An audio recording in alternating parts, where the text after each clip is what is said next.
Hello मुलांनो, कसे आहात? माझ्या ब्लूमिंग किड्स या चॅनलवर तुम्हा सगळ्यांचं खूप खूप स्वागत. आज आपण इयत्ता 5वी बालभारती पाठ 16 स्वच्छतेचा प्रकाश हा धडा अभ्यासणार आहोत आणि त्याचा स्वाध्यायही पाहणार आहोत. चला तर मग सुरू करूयात आपण. मुलांनो, एखादी गोष्ट आपली आहे आणि एखादी गोष्ट माझी आहे, ह्या म्हणण्यामध्ये काय फरक आहे?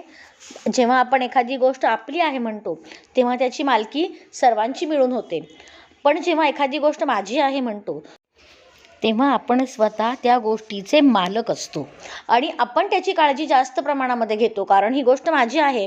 बघा बरं, तुमचा पेन जर असेल, तुमची वही असेल, तुमचं पुस्तक असेल तर आपण त्याची जास्त काळजी करतो की नाही? त्याच पद्धतीनं हा माझा देश आहे, हे माझे गाव आहे, म्हणून आपण माझ्या गावाची, माझ्या देशाचीही जास्त काळजी घेतली पाहिजे. हा विचार लेखक आपल्या मनावर बिंबवण्याचा प्रयत्न करतात व त्यात यशस्वी होतात. स्वच्छतेचे हे व्रत महात्मा गांधी, विनोबा भावे, सेनापती बापट, साने गुरुजी व संत गाडगे महाराज यांनीही पुढे चालवले. लेखक यदुनाथ थत्ते म्हणतात, नुसतं भारत माझा देश आहे असं तोंडांनी म्हणण्यापेक्षा आपल्या सर्व इंद्रियातून ह्या भावना व्यक्त व्हायला हव्यात की हा माझा देश आहे, याची काळजी घेणं हे माझं आद्य कर्तव्य आहे. पाठाच्या पुढच्या भागामध्ये थोर समाजसेवक सेनापती बापट यांच्या कार्याची माहिती देण्यात आलेली आहे. सेनापती बापट उर्फ तात्या यांचा दिनक्रम ठरलेला होता. ते पहाटे लवकर उठत दैनंदिन कामं उरकली की ते हातात झाडू घ्यायचे आणि सफाईला सुरुवात करायचे. सफाई करणे सोपे असते, पण लोकांच्या वृत्तीत बदल घडवणे फार अवघड असते असे त्यांना वाटे.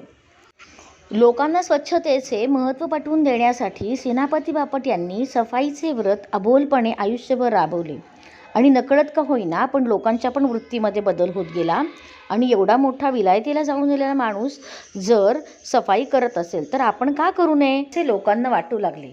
चला तर मग या पाठाचे अवलोकन करूयात आणि स्वाध्याय सोडवूयात. चला, सोडवायचा ना स्वाध्याय. सेनापती बापट यांनी गावकऱ्यांना स्वच्छता मोहिमेत सामील व्हायला का सांगितले? उत्तर: स्वच्छता ही देशसेवा आहे आणि जगातले कोणतेही काम हलक्या दर्जाचे नसते. सफाईच्या कामात वाईट काहीही नाही असे मत त्यांचे होते, म्हणून सेनापती बापट यांनी गावकऱ्यांना स्वच्छता मोहिमेत सामील व्हायला सांगितले. भारत माझा देश आहे या वाक्यात माझा हा शब्द का वापरला आहे? उत्तर: कोणतीही गोष्ट आपली म्हटली की तिची काळजी घेतली जात नाही, परंतु माझी म्हटले तर जास्त काळजी घेतली जाते, म्हणून भारत माझा देश आहे या वाक्यात माझा शब्द वापरला आहे. तात्यांच्या कृतीमुळे लोकांच्या कोणत्या वृत्तीत बदल होत गेला? सफाईचे काम हे हलके काम आहे असे गावकरी समजत होते.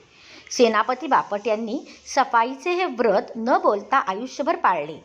तात्यांच्या या व्रतस्थ कृतीमुळे लोकांच्या वृत्तीत हळूहळू नकळत बदल होत गेला व लोक तात्यांच्या सफाई मोहिमेत सामील झाले.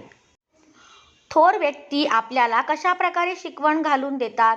उत्तर: थोर व्यक्ती स्वतःहून देशसेवेचे व्रत घेतात, त्याप्रमाणे स्वतः कृती करतात. त्यांच्या या आदर्श व्रत कृतीने ते लोकांना देशसेवेची शिकवण घालून देतात. प्रश्न दुसरा, तुमच्या शब्दात उत्तरे लिहा. तुम्ही शाळेत स्वच्छता मोहीम केव्हा केव्हा राबवता? उत्तर: शाळेचा वाढदिवस, गांधी जयंती, 15 ऑगस्ट, 26 जानेवारी, शिक्षक दिन तसेच स्नेहसंमेलन, वर्ग सजावटीच्या स्पर्धा जेव्हा शाळेत असतात तेव्हा आम्ही शाळेत स्वच्छता मोहीम राबवतो. जेव्हा तुम्ही शाळेत स्वच्छता मोहीम राबवता तेव्हा कशाकशाची सफाई करता का?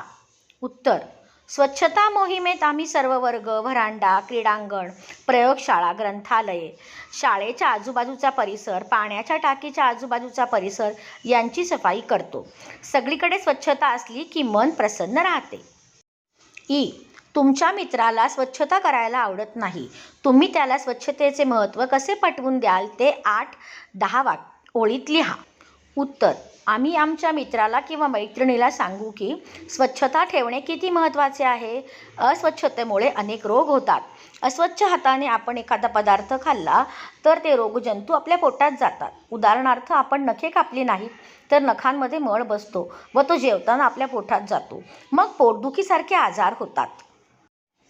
जर आपण आंघोळ केली नाही तर दिवसभर आपल्या शरीरावर बसलेली धूळ व घाम स्वच्छ न केल्याने आपल्या शरीराला खाज सुटते आणि त्वचारोग होतात.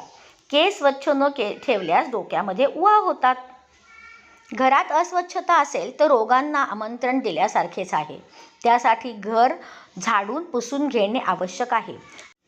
खाण्यात पिण्याची भांडी स्वच्छ साफ असावीत, नाहीतर काविळीसारखे रोग होतात.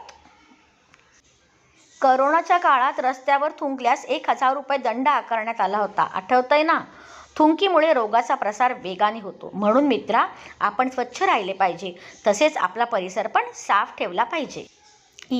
आपल्या देशात तुम्हाला स्वतःच्या वाटणाऱ्या गोष्टींची यादी करा.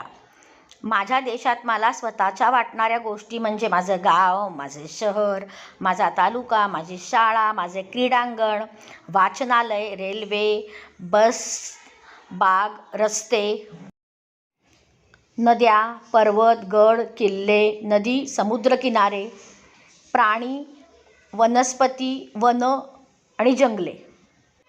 स्वच्छतेविषयी खालील पाट्या वाचा व अशा प्रकारची घोषवाक्य तयार करा. मुलांनो, तुम्ही ह्या पाट्या वाचायच्या आहेत. काही घोषवाक्य सांगते. सांडपाण्याचे ओघळ असे जिथे, रोगराईचे जंतू वसे तेथे. दिवाळी दसरा, स्वच्छ गाव हसरा. साफसफाईचा वसा घेऊ, स्वच्छता घरी नेऊ. स्वच्छ घर, स्वच्छ गाव, जगात मिळेल त्यालाच भाव. स्वच्छता ठेवू घरात, मान मिळेल जगात. तर मुलांनो, हा होता स्वच्छतेचा प्रकाश इयत्ता 5वी बालभारतीच्या पुस्तकातील धड्याचा स्वाध्याय. मुलांनो, हा मी अभ्यास तुमच्यासाठी तयार केलेला आहे. तुम्हाला अभ्यासामध्ये मदत व्हावी म्हणून हा मी व्हिडिओ तयार केलेला आहे.